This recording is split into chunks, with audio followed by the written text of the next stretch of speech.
கர்த்தர் பெரிய காரியத்தை செய்வார். நாம் ஜெபிக்கலாம். அன்புள்ள நல்ல பிதாவே, அருமையான இந்த நல்ல வேலைக்காய் ஸ்தோத்திரப்பா.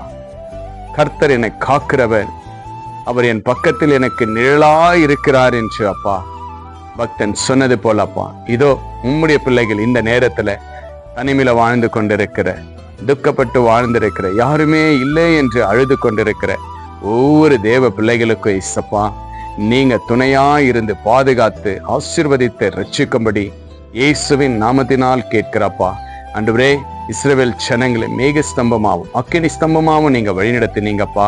இதோ உங்களை நம்பி இருக்கிற ஒவ்வொரு பிள்ளைகளுக்கும் நீங்கள் பாதுகாத்து வழிநடத்துங்கப்பா. எவ்வளவு தூரமா இருந்தாலும், குடும்பத்தை விட்டு பிரிஞ்சு இருந்தாலும், எல்லாரும் விட்டு ஒரு தனிமையா வாழ்ந்திருந்தாலும், இன்று அப்பா என் இயேசு என்னோடு இருக்கிறார் என்று உடைய பிள்ளைகள் அப்பா இந்த ஜெபத்து மூலியமா கேட்டு விசுவாசிக்கிற ஒவ்வொரு பிள்ளைகளுக்கும் ஆண்டவரே நீங்கள் ஆறுதல் படுத்தி காக்கும்படி இயேசுவின் நாமத்தினால் கட்டளையிடுகிறப்பா. இதை பார்த்து கேட்டு விசுவாசிக்கிற ஒவ்வொரு பிள்ளைகளையும் உடைய கரத்தில் ஒப்புக்கொடுக்கிறப்பா.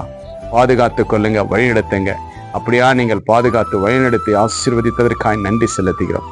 இதை பார்த்து கேட்டு விசுவாசிக்கிற ஒவ்வொரு பிள்ளைகளும் உடைய கரத்தில் ஒப்புக்கொடுக்கிறேன். இயேசுவின் நாமத்தினால் ஜெபிக்கிற நல்ல பிதாவே, ஆமேன், ஆமேன். விசுவாசிங்க. ஆண்டவர் உங்களுக்கு நிழலா இருக்கிறார். Jesus with you. Jesus loves you. God bless you.